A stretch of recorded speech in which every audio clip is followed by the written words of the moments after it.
Last part में हमने देखा था कि मैक्स ने उस स्टैचू की मदद से गोल्डन हॉर्न बेहेमोथ को काफी स्ट्रॉन्ग बना लिया था। साथ ही उसने एक नई टेक्निक भी सीख ली थी और फिर वो अर्थ पर चला गया था, जहाँ पर उसने इंसेक्ट नेस्ट की क्वीन एलिना को अपना गुलाम बना लिया था, जिसने मैक्स को एक इंसेक्ट आर्मी बनाने की सलाह दी थी। तो मैक्स इसके लिए मान गया था, जिसके बाद मैक्स एवा के साथ घूमने चला गया था।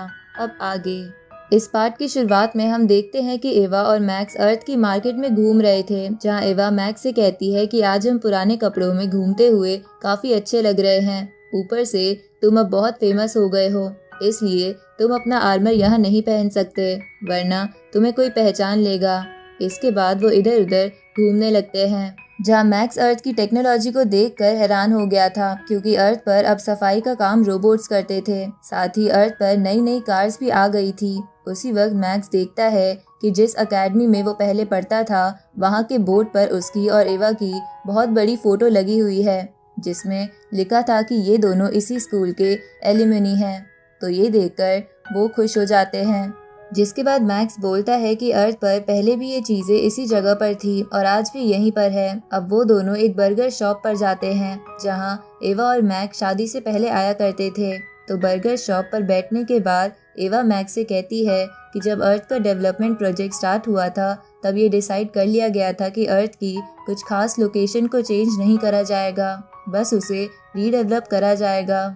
अब एवा एक हाई टेक फोन से उन दोनों का मील ऑर्डर करती है, जिसके बाद वेटर तुरंत ही उन दोनों का ऑर्डर ले आती है, जिसे एंजॉय करते हुए मैक्स कहता है कि इसका टेस्ट तो आज भी पहले जैसा ही है। उसी वक्त मैक्स देखता है कि वहाँ पर एक मोटा सा लड़का बॉडीगार्ड्स के साथ था, जो एक स्टूडेंट को बुली कर रहा था। साथ ही उसने उस स्टूडेंट को पीटा भी था। तभी वो स्टूडेंट मोटे से कहता है कि तुम ऐसा नहीं कर सकते, ये यांगजाओ सिटी है, मैं तुम्हारी कंप्लेंट पुलिस में कर दूंगा। इस पे वो मोटा कहता है कि ये पूरी सिटी मैक्स फैमिली की है, और न केवल ये सिटी बल्कि ये पूरी मिल्की वे गैलेक्सी मैक्स फैमिली की है, और मैं उसी मैक्स फैमिली के एक मेंबर का दोस्त हूँ, इसलिए तुम्हें यहाँ कोई नहीं बचा सकता।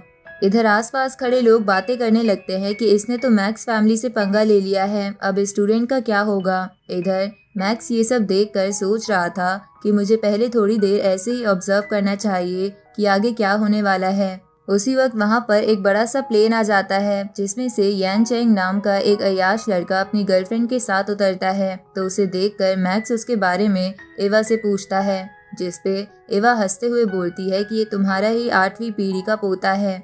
इधर यान चेंग उस स्टूडेंट की हालत देखकर मोटे को एक थप्पड़ मारता है और उससे कहता है कि क्या तुम लोगों से ठीक से बात नहीं कर सकते, तुम हमारी फैमिली का नाम क्यों खराब कर रहे हो। तो ये सब सुन के मैक्स खुश हो जाता है कि उसकी 8वीं पीढ़ी का पोता बुरा इंसान नहीं है। इधर यान चेंग उस स्टूडेंट को हाथ देकर उठाता है, जिसके बाद वो उससे माफी मांगकर भेज देता है। तो ऐसा करने की वजह से आसपास की भीड़ बिल्कुल खत्म हो जाती है। लेकिन ऐसा होते ही यान चेंग उस मोटे लड़के को इशारे से कहता है कि आगे से ये सब करो तो अकेले में करना, वरना हमारी फैमिली का नाम खराब होगा। तो उसका इशारा देखकर मोटा लड़का वहां से चला जाता है। लेकिन मैक्स को इधर बहुत ज्यादा गुस्सा आ रहा था कि यान चेंग एक फेक पर्सन है, इसलिए मैक्स उस पे हाई ग्रेविटेशनल फोर्स डाल के उसे घुटनों पर ले आता है। इस पे यान चेंग मैक्स से पूछता है कि तुम कौन हो, क्या तुम जानते हो मैं मैक्स फैमिली का मेंबर हूँ। तुमने मुझे गुस्सा दिला दिया है, अब तुम चाहे अर्थ पर रहो या मिल्की वे गैलेक्सी में, कहीं भी तुम जिंदा नहीं बचोगे। तभी मैक्स उसके सामने आकर अपना चश्मा हटाता है और उससे कहता है कि मैं भी देखता हूँ कौन मुझे मैक्स फैमिली में से हाथ लगाएगा। तभी यान चेंग मैक्स का चेहरा देखकर उसे पहचान लेता है और चौंक जाता है। इधर आसपास के लोग भी बिल्कुल हैरान हो गए थे कि मैक्स अर्थ पर वापस आ गया है, और उन्हें यकीन नहीं आ रहा था कि वो मिल्की वे गैलेक्सी के ओनर को सामने देख रहे हैं। इधर मैक्स यान चेंग से कहता है कि तुम चुपचाप यहाँ से घर चले जाओ। तो यान चेंग घर चले जाता है, जिसके बाद मैक्स तुरंत ही एवा को लेकर वहाँ से निकल जाता है और अपने घर पर अपनी फैमिली के सभी लोगों को बुलवाता है। तो वहाँ लोगों को आता देख मैक्स थोड़ा हैरान था। तभी एक इंसान की तरफ इशारा करते हुए एवा मैक्स से कहती है कि ये तुम्हारा 11वीं पीढ़ी का पोता है और फिलहाल यही तुम्हारी यंगेस्ट जनरेशन है। साथ ही एवा मैक्स को बताती है कि अब हमारी फैमिली में 2000 से ज्यादा मेंबर हो गए हैं। इधर वो लोग भी ये देखकर हैरान थे कि वो मैक्स फैमिली के एल्डर को अपने सामने देख पा रहे हैं। तभी दूसरी तरफ बेकरॉल और कई सारे मैक्स के गार्ड्स उसके पास आते हैं, जहाँ बेकरॉल मैक्स से कहता है कि आपके दिए हुए रिसोर्सेज का बहुत धन्यवाद। आपकी वजह से हम में से कई जने डोमेन मास्टर लेवल तक पहुंच गए हैं। ऊपर से डीव तो वर्ल्ड मास्टर लेवल पर पहुंच गया है। तो ये सुन के मैक्स उन सबसे बोलता है कि तुम्हें मुझे थैंक यू बोलने की जरूरत नहीं है, हम सब एक फैमिली है। ये सुन के उन सबको काफी अच्छा लगता है। आगे मैक्स अपने बड़े बेटे के साथ बैठा था, तभी मैक्स का भाई वहां आता है और मैक्स से कहता है कि तुम्हारे बड़े बेटे पिंग पिंग ने कंपनी को एस्टैब्लिश करने में काफी मदद करी है और इसका फ्यूचर बहुत ब्राइट है। ये सुन के पिंग पिंग मैक्स के भाई को थैंक्स बोलता है। इधर मैक्स भी पिंग पिंग की तारीफ करता है। तभी उसकी आंखों पर कोई हाथ रखता है और पूछता है कि वो कौन है, जहां मैक्स अपने छोटे बेटे जाओ हाई को पहचान गया था। जिसके बाद वो दोनों गले मिलते हैं और फिर मैक्स जाओ हाई से कहता है कि मुझे तुम्हारी मदर ने बताया कि तुम अभी भी अर्थ से बाहर ही ट्रेनिंग करते हो, लेकिन तुम आज फिर यहाँ कैसे आ गए। इस पे जाओ हाई कहता है कि मॉम ने मुझे आपके बारे में बता दिया था, तो फिर मैं क्यों ना आता, क्योंकि आपसे मिलने का मौका कई सालों बाद मिलता है। उसी वक्त मैक्स का साला भी उससे मिलने के लिए भागते हुए आने लगता है, लेकिन तभी वो रुक जाता है क्योंकि मैक्स के डैड ने अपनी वाइफ को गोद में उठा रखा था और वो हवा से नीचे उतर रहे थे, लेकिन उनका पैर फिसल जाता है और मैक्स की मॉम नीचे गिरने लगती है। ये देखकर मैक्स अपनी मॉम को बचाने के लिए जाता है, लेकिन तभी मैक्स का भाई उससे कहता है कि डैड तुम्हारे रिसोर्सेज की वजह से अब यूनिवर्स लेवल पर पहुंच गए हैं, इसलिए तुम्हें उनकी चिंता नहीं करनी चाहिए। उसी वक्त मैक्स के डैड अपनी वाइफ को कूल तरीके से बचा लेते हैं। इसके बाद मैक्स अपनी मॉम से मिलता है, जो मैक्स को देखकर इमोशनल हो गई थी। तभी मैक्स के डैड उससे कहते हैं कि मैं हाल ही में VR गेम खेलने लग गया हूँ और मैंने एक बहुत बड़ी कम्युनिटी भी बना ली है। तभी उनकी वाइफ उनका कान पकड़कर कहती है कि तुम जितने बुढ़े होते जा रहे हो उतना तुम्हारा बचपना बढ़ रहा है। तो ये देखकर सब हंसने लगते हैं, जिसपे मैक्स सोचता है कि मैं शुरुआत से ही अपनी फैमिली को ऐसा ही देखना चाहता था और आज मैं उसमें कामयाब हो गया हूँ। तभी मैक्स का गार्ड उससे कहता है कि आपकी फैमिली के सब लोग यहाँ आ गए हैं। तो मैक्स एक एक कर उन सब से मिलने लगता है, जो अब अर्थ पर अलग अलग पोजीशंस पर थे। तभी मैक्स की एक ग्रेट ग्रेट ग्रैंड डॉटर का बच्चा उसके सामने आ जाता है, तो मैक्स उसे गोद में उठा लेता है। तो मैक्स का ये जेस्चर देखकर सब लोग उससे काफी खुश होते हैं। उसी वक्त मैक्स सबसे कहता है कि मैंने यहाँ आप सबको इसलिए बुलाया है कि कुछ लोग हमारी फैमिली में पावर्स का गलत इस्तेमाल कर रहे हैं और मैं ऐसा बिल्कुल नहीं होने दूंगा। इसलिए मैंने आज एक एग्जाम्पल सेट करने के लिए यान चैंग को सजा देने का फैसला करा है, क्योंकि वो एक स्टूडेंट को परेशान कर रहा था। इधर यान चैंग ये सब सुन के काफी घबरा जाता है, क्योंकि सभी फैमिली के लोग उसकी तरफ देख रहे थे।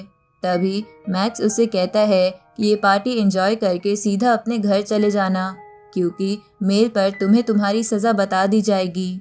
तो ये सुन के यान चैंग रोते हुए अपना सर झुका लेता है, क्योंकि वो मैक्स के खिलाफ नहीं जा सकता था।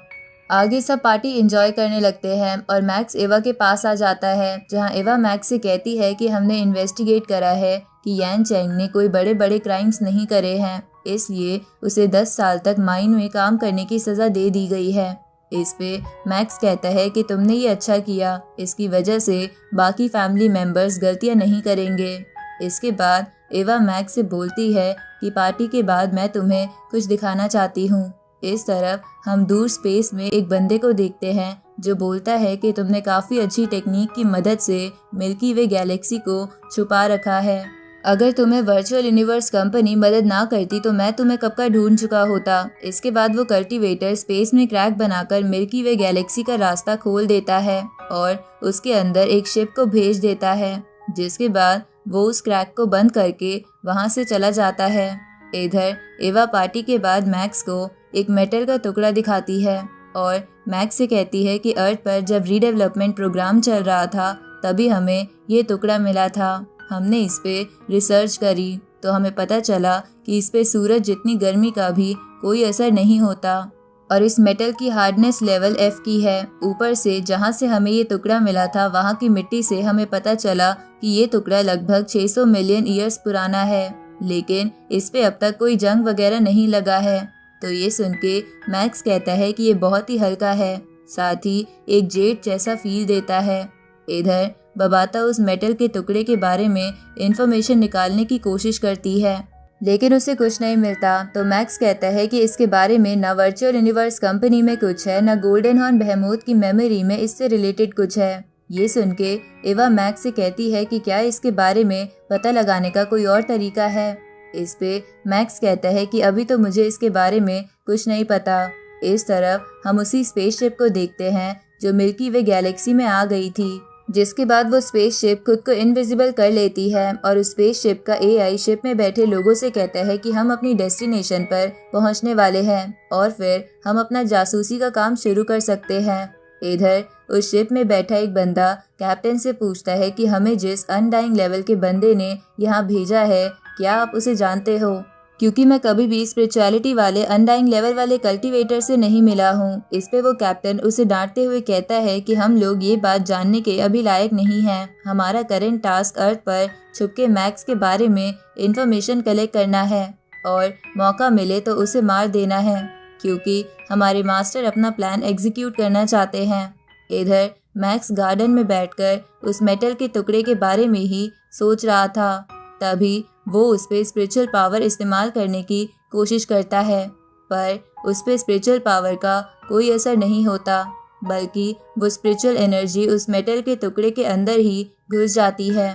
लेकिन ऐसा होने की वजह से मैक्स देख पा रहा था कि उस मेटल के टुकड़े में काफ़ी ज़्यादा बैरियर्स बने थे। अब मैक्स उस एनर्जी को ड्रिल में बदलकर उन बैरियर्स को तोड़ने की कोशिश करने लगता है, पर अचानक से मैक्स की ड्रिल रुक जाती है, जिसके बाद मैक्स को इल्यूजन आने लगता है कि अर्थ पर कई सारे मॉन्स्टर्स ने हमला कर दिया है। साथ ही उसे कई सारे और भी इल्यूजन्स आ रहे थे कि वो मरने वाला है, और ये सब इतनी स्पिरिचुअल पावर इस्तेमाल करने की वजह से हो रहा था। तभी मैक्स अचानक से इल्यूजन से बाहर आ जाता है, जहाँ उसके फेस पर पसीने ही पसीने थे। अब मैक्स बबाता से कहता है कि मुझे इस मेटल के टुकड़े में एक सिंबल मिला है, क्या तुम इसे पहचानती हो? तो इस पे बबाता कहती है कि ये सिंबल नहीं बल्कि लैंग्वेज है यानशेंग क्लैन की। तो मैक्स उस क्लैन के बारे में पूछता है। इस पे बबाता बताती है कि वो एक मिस्टीरियस और स्ट्रॉन्ग क्लैन है और उसके लोग आउटसाइड वर्ल्ड से ज़्यादा नहीं मिलते। साथ ही उनके क्लैन मेंबर्स भी काफ़ी कम हैं, लेकिन वो सभी काफ़ी स्ट्रॉन्ग है और मैं बस इतना ही उस क्लैन के बारे में जानती हूँ। उसी वक्त वहाँ पर जियानबो किंगडम का बिजनेस हेड मैक्स को वीडियो कॉल करता है। तो मैक्स उस मेटल के टुकड़े को छुपाकर कॉल उठा लेता है, जहां वो बिजनेस हेड मैक्स से कहता है कि आपने जिन इंसेक्ट्स की बॉडी को ढूंढने के लिए कहा था, मुझे पता चला है कि सभी इंसेक्ट्स की बॉडी को ट्रैश डोमेन में लाया जाता है और वहीं से उन्हें बेच दिया जाता है, और मेरे कनेक्शन से मुझे 9 में से एक ट्रैश डोमेन के मालिक का नंबर मिल गया है, जो मैं आपको भेज दूंगा। तो मैक्स उसे थैंक यू बोलता है, जिसके बाद बिजनेस हेड कॉल काट देता है। अब मैक्स बबाता से कहता है कि इस मेटल के टुकड़े के बारे में हम जानने की कोशिश बाद में करेंगे, फिलहाल हम एलिना को इंसेक्ट आर्मी बनाने में मदद करते हैं। इधर हम वर्चुअल यूनिवर्स कंपनी में एक बंदे को कई सारे बॉडीगार्ड्स के साथ देखते हैं, जिसे एक दूसरा बंदा कहता है कि आपको क्या सच में मैक्स से मिलना है? आप चाहो तो मैं उससे मिल सकता हूँ। जिस पे वो बंदा कहता है कि मैक्स मंकी टीचर का स्टूडेंट है, इसलिए मुझे ही स्पेशली उससे मिलना होगा। अब उस बंदे के ये बोलते ही ये पार्ट यहीं ख़त्म होता है।